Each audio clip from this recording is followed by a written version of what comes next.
নয় তার আগ পাগত আমরা পালন করিবার নাকছি। সেই দিবসটা পালন করবার উদ্দেশ্য এটি যে মহান মানুষগুলো আছেন তার মাঝত এটা হাজির আছে আমার সংগঠনের গড়িয়া বা প্রেসিডেন্ট ইমাক সকালে আগত জানাং মোর হৃদয়ের দণ্ডবোধ।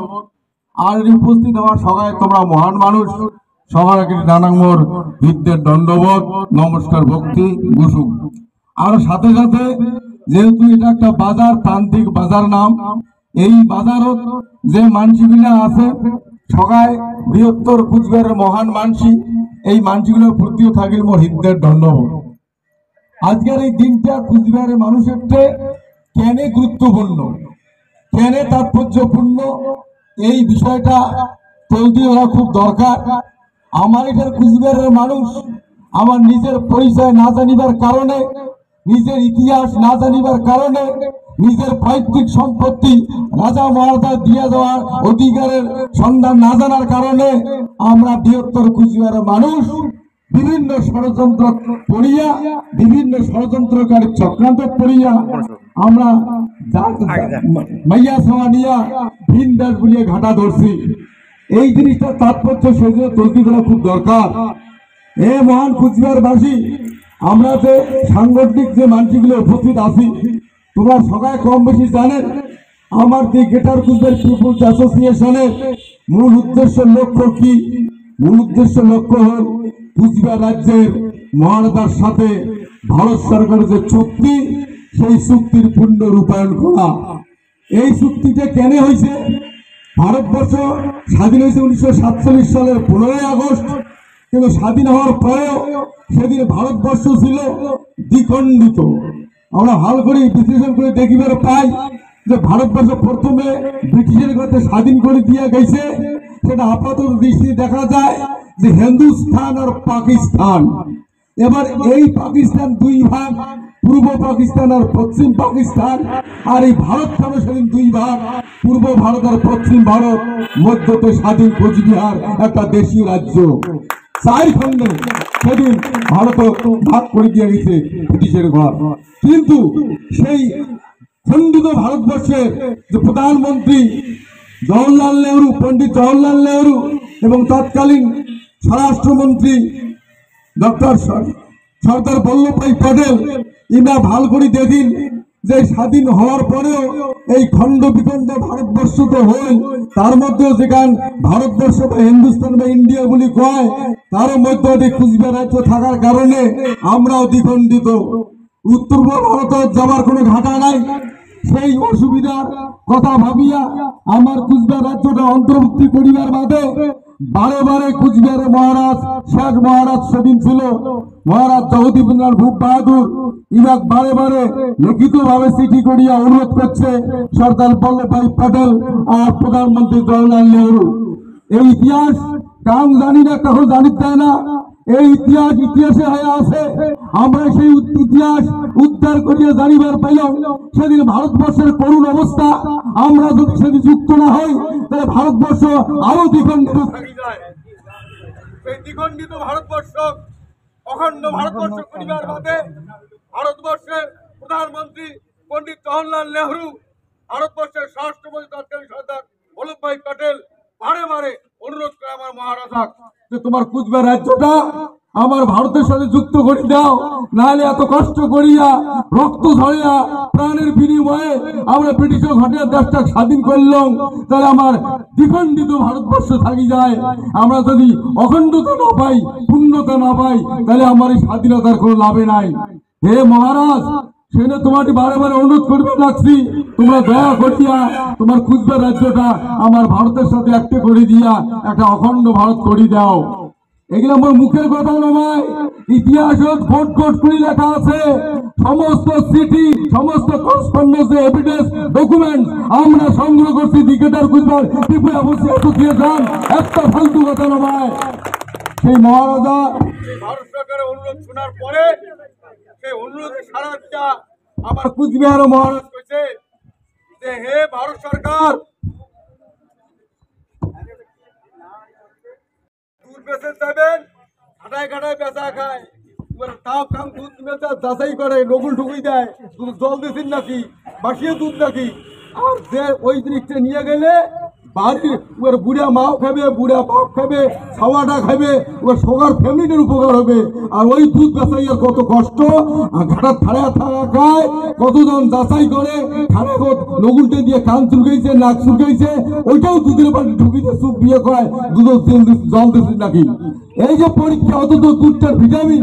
আর যে জিনিসটা খাইলে পুরুষত্ব, সৌর্য, বীর্য, মান সম্মান সুখে হারায়, সেই ওই জিনিসটা দেখো দোকানের পাঁচ পাকে বেসবাদ হচ্ছে। ওরা বন্ধুতে যায়, যা আন্দারে আন্দারে কয় এক ডোজ হবে নাকি। ওটা বল আগতে একটু শেষ আদুরি একটা বোতল আছে, যেহেতু তুমি চাওয়ার হচ্ছে অতি দোকানের পাঁচ পাকে যায়, ওই কলের ধারের জল তুলে ভর্তি করিয়া ডোজটা পূরণ করে যায়।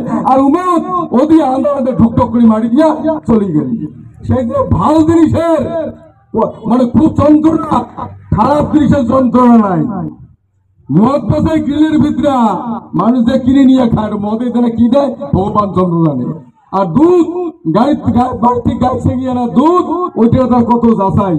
যার জন্য এই কথা এই জন্য করুন, আজকে কুচবিহারের মানুষের কপালে কত দুর্গতি, এত নাম জানা কারণটা হল নিজের অধিকার সম্বন্ধে জানে না। আমার জানিবার তাই নাই।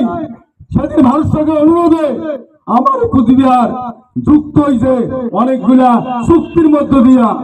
ভারত সরকারের প্রথম অনুরোধে চুক্তি হয়, মহানতা কইছে ভারত সরকার তোর তো ভারতবর্ষের সবগুলা মানসি ব্রিটিশের সাথে আন্দোলন করছে, আন্দোলন করিয়া উনার ব্রিটিশের বুটের নেদাই খাইছে, চাবুকের ডাং খাইছে, তারপরেও যে ব্রিটিশ সারা বিশ্ব শাসন করছে তা তোর ভারতবর্ষের লোক আন্দোলন করিয়া হটে দিয়া দেশ স্বাধীন করছে। তোর মানুষগুলো খুব চালাক, চালাকের পিসি পোড়া খাওয়া গোটা ভারতবর্ষের মানুষ। আর মোর কুচবিহারের প্রজা সহজ সরল সাদা সিধা ধর্মপ্রাণ, ইমরা কাকো ঠকে চলে না, ইমরা কাম ঠকালে বোঝে পায় না, বড় তোর কয় ভগবান বিচার করবে। এই যে সহজ সরল মানুষগুলাকে তুই একটু করে চাস, তোর যে চালাক মানুষ ভারতবর্ষের একদিনে এই কুচবিহারের আমার প্রজামন্ডলী ঠকে খাবে, তার কি হবে? সাথে সাথে ভারত সরকার প্রধানমন্ত্রী জওহরলাল নেহরু, তৎকালীন স্বরাষ্ট্রমন্ত্রী সর্দার বল্লভভাই প্যাটেল প্রতিশ্রুতি দিয়ে কইছে, হে মহারাজ তোমার এই কুচবিহার প্রোটেক্টেড এরিয়া থাকবে। তোমার এই কুচবিহারত আমার ভারতবর্ষের কোন চালাক মানুষ সঙ্গে পাওয়ার নয়, সঙ্গে গেলে পাসপোর্ট করিয়ে তোমার অনুমতি নিয়ে শোনা হবে। চুক্তির প্রথম শর্ত। আরো কি শর্ত, যে তোমার এই কুচবিহারের মানুষের ভাল ক্যাঙ্কুরি হবে, ক্যাঙ্কুরি উন্নতি হবে, তোমার কুচবিহারের মানুষ ঠিক করবে। তোমার আমার ভারতবর্ষ একটা বৃহৎ গণতান্ত্রিক দেশ, চারপাশে ভোট দিয়া ভোটের প্রতিনিধিরা আছে আমার পার্লামেন্ট, তোমার কুচবিহারের জন্য দুইটা মানসি দিল্লি পাঠাইবেন, সেটা কুচবিহারের মানসি ভোট দিয়ে হোক বা মনোনীত করিয়ে হোক, যে দুইটা পাঠাইবে ওই দুইটায় দিল্লির পার্লামেন্টের ক্যাবিনেট মন্ত্রী হয়ে থাকবে। যদি ভারতবর্ষ একটা বহুদলীয় দেশ, যে দলে যেতে সেই দলে ক্ষমতা বসে, কিন্তু এই চুক্তির বলে যে প্রার্থী দিল্লির গদিত বসুক তোমার কুচবিহার দুইজন মানসি ক্যাবিনেট মিনিস্টার হয়ে থাকবে। আর ওই দুইটা মানুষের মাধ্যমে তোমার কুচবিহারের যাবতীয় সমস্যা চলতে লড়বে। আর কুচবিহারের যাবতীয় সমস্যা সমাধানের জন্য ভারত সরকার সর্বদা প্রস্তুত। এমন করিয়া চুক্তি করিয়া প্রথম দফা 1948-এর 20 আগস্ট, দ্বিতীয় চুক্তি 1949 সালের 28 আগস্ট, তৃতীয় চুক্তি হয় 1949 সালের 30 আগস্ট। এই 3 দফায় চুক্তি হওয়ার পরে আমার কুচবিহার মহারাজ কইছে আমার রাজ্যটা ক্যাঙ্কুরি রাখবো, তাহলে তো দেখো। তখন ভারত সরকারের পক্ষ থাকিয়া সেই চুক্তি পরিষ্কার করা আছে, গভর্নমেন্ট কইছে যে it is the intention of the government of India it is the intention of the government of India to administer for the present the territories of Kuchbihar state as a centrally administered area under chief commissioner. পরিষ্কার কইছে চুক্তির লেখা আছে যে মহারাজ আমার ভারত সরকার যেটা ইচ্ছা তোমার এই কুচবিহার আপাতত ফর দি প্রেজেন্ট বর্তমান একটা সি ক্যাটাগরি স্টেট হিসেবে রাখবো, কেন্দ্র শাসিত হিসেবে থাকবে, যার একজন থাকবে চিফ কমিশনার। এর মধ্য দিয়ে তোমার এই কুচবিহার রাজ্য শুরু করলাম, ভবিষ্যতে এটা আলাদা একটা স্বতন্ত্র রাজ্য হিসেবে তোমার বানিয়ে দেবো।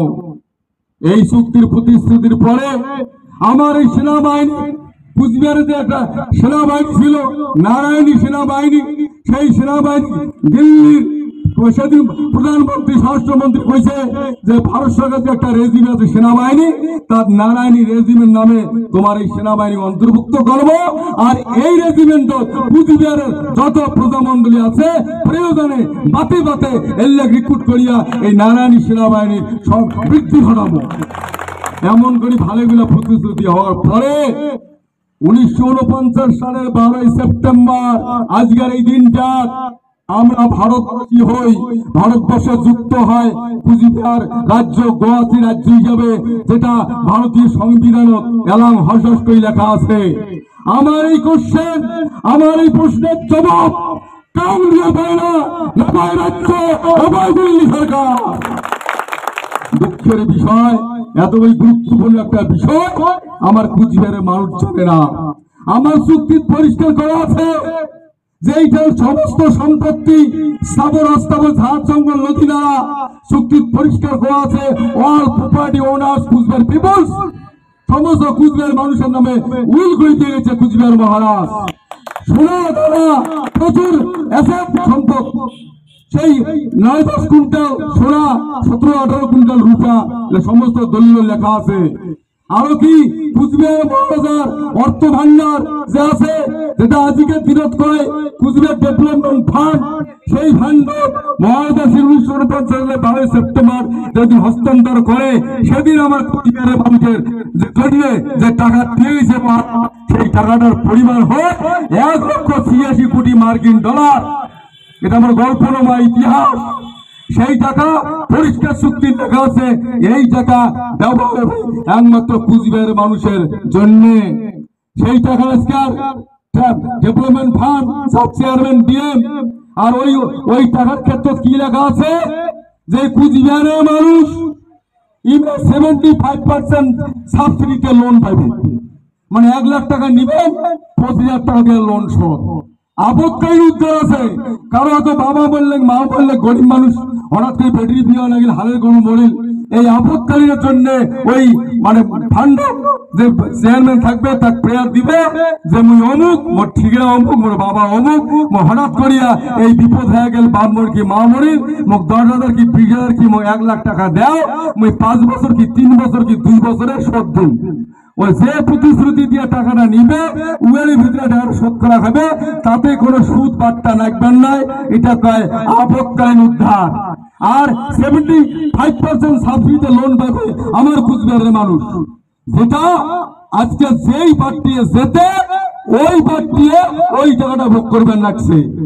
মনে করো 1 লাখ টাকা নিলে যদি 25,000 টাকা দিয়ে লোন শোধ হয়, আর একবার লোন শোধ করবেন তা ডাবল লোন পাবেন।